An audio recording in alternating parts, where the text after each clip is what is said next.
Hello everyone, my name is Katrin and today we're going to be looking at Classical and Keynesian school. Evolution of the two schools. Classical economics, or also known as the liberal economics, is a school of economic thought, was established in the late 18th and early 19th century by classical economists such as Adam, Jean-Baptiste, David, Thomas, and John. The transition from classical economics to neoclassical economics is usually called the marginal revolution. Neoclassical economics is a school of economic thought that primarily focuses on the determination of goods, outputs, and income distribution markets from the perspective of supply and demand.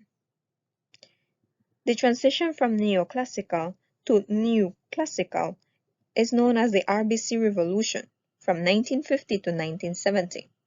Neoclassical economics is a school of macroeconomics taught and conducted macroeconomic analysis fully on a neoclassical framework and emphasizes the significance of rigorous neoclassical microeconomic foundation and the rational expectations, resulting in the introduction of the real business cycle theory and ARBC models.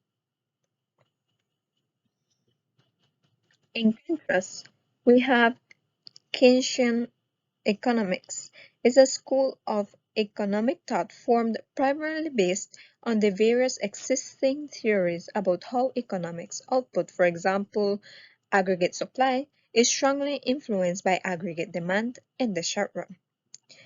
The transition from Keynesians to neo-Keynesians occurred in 1950 to 1970, in which they were interpreting and formalizing Keynes' writing.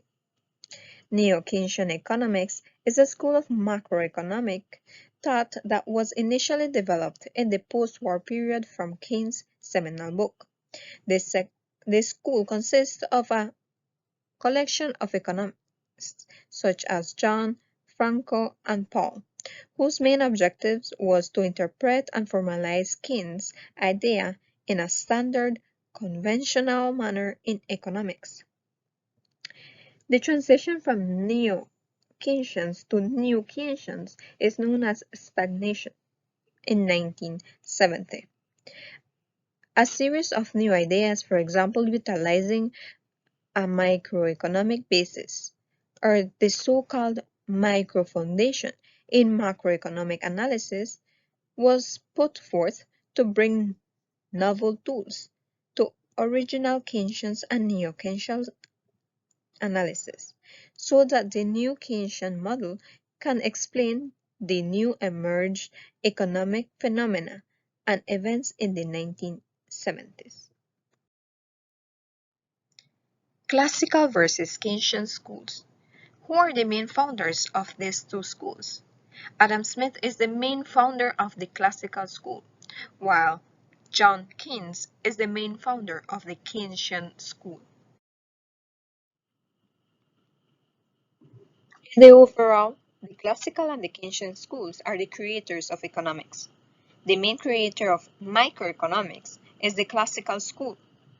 Microeconomics is the study of individuals, households, and firms' behavior in decision-making and allocation of resources. The main players in microeconomics are just the individuals, households, and firms. On the other hand, the Keynesian school is the main creator of macroeconomics, which is a branch of economics that studies how an overall economy, the market, or other system that operates on a large scale behaves. Macroeconomics involves the nation, which is the gross domestic product. The gross domestic product includes consumption, government spending, investment, and net exports, which is calculated by exports minus imports. Primary time horizon of analytical vision. The primary time horizon of analytical vision of the classical school is in the long run, which is a period of time in which all factors of production and costs are variable. Firms are able to adjust all costs in the long run. On the other hand, the Keynesian school focuses on the short run, which is a period of time in which one factor of production is fixed.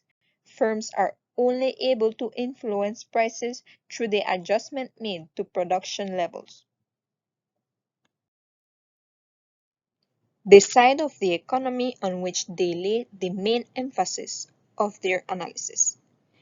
The classical school emphasizes on the supply side of the economy, while the Keynesian school emphasizes on the demand side. What is supply? Supply is the total amount of a specific good or service that is available to consumers, while demand is the quantity of consumers who are willing and able to buy products at various prices during a given period of time. But which comes first? According to the sales law, supply creates its own demand, and according to the Keynes law, demand creates its own supply.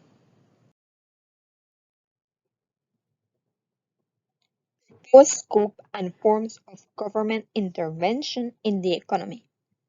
The classical school rathers the least intervention of the government in the economy. In contrast, the Keynesian school wants the most government intervention in the economy.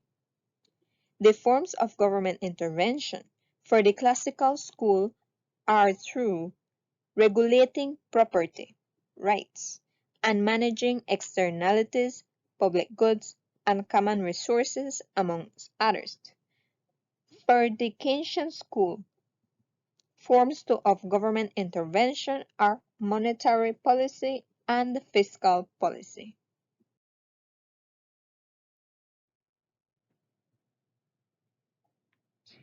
Their assumption about prices and wages. The classical school assumes that prices and wages are changing, fully flexible, and adjusting. They are flexible when they respond to changes in supply and demand and lead to the market clearing wage being set. For example, in this graph, we can see that if prices and wages are flexible, W2 would move to W1 where it is at equilibrium. On the other hand, the Keynesian school believes that prices and wages are fixed, rigid, and sticky. Sticky wages are when workers' earnings do not adjust quickly to changes in labor market conditions. Sticky prices is the resistance of market price or prices to change quickly, despite shifts in the broad economy suggesting a different price is optimal. In the graphs, we can see that when prices and wages are sticky, they create an excess supply. Their assumption about money neutrality. The classical school assumes that there is neutrality of money and classical dichotomy.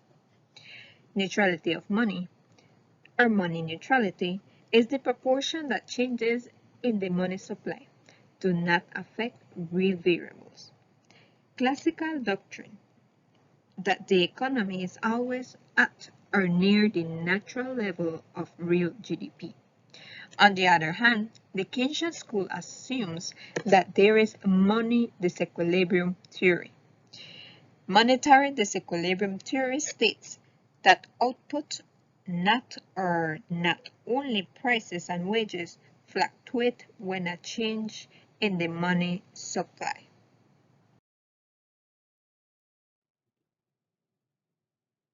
Competition structure. The competition structure for the classical school is perfect competition. Characteristics under this market are that every firm is a price taker. They do not influence prices. The firms earn normal profits, meaning they cannot earn excess profits. There is a large number of buyers and sellers in this market. They sell homogeneous products. There is free entry and exit of the firm. The examples under perfect competition are agriculture, foreign exchange, and online shopping. On the other hand, For Keynesian school, the competition structure is monopolistic competition. Characteristics under this market are price setters or makers. They have influence over the prices. They can make excess economic profits. They sell differentiated products, and there are barriers to entry and exit. Some examples are taxis, clothing, toilet paper, hotels, restaurants, and hairdressing. Typology of the goods produced in their competitive structure. As previously mentioned, the classical school competitive structure is perfect competition, and for Keynesian school is the monopolistic competition. One of the characteristics under the perfect competition is that they have homogeneous goods. Homogeneous goods is the product has especially the same physical characteristics and quality as similar products from other suppliers. On the other hand, under the Keynesian school, for the monopolistic competition, one of the characteristics was differentiated goods, which are distinguishing a product or service from others to make it more attractive to a particular target market.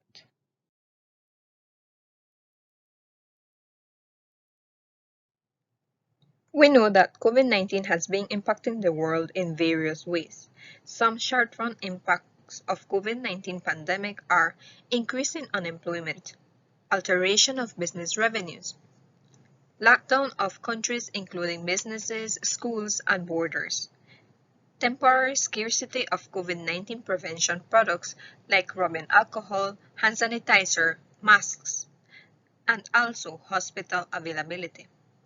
The panic buying caused an abnormal increase in demand, leading to low availability in supply for everyone.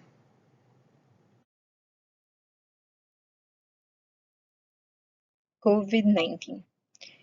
In the scenario that some governments takes actions, such as increase in spending and increase in money supply in response to COVID-19 pandemic, while another government does nothing, which government will be supported by the classical schools? Well, the government that does nothing in response to COVID-19 pandemic will be supported by the classical schools. This is so because the proposed scope of government intervention is of least degree, meaning that in this situation, the government that does nothing to solve COVID-19 problems. Which government will be supported by Keynesian schools? Well, the government that takes actions, such as increase in spending and increase in money supply, in response to the COVID-19 pandemic.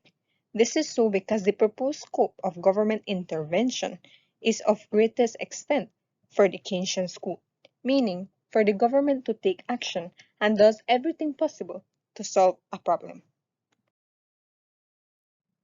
These are the references I use throughout my presentation. Thank you for watching.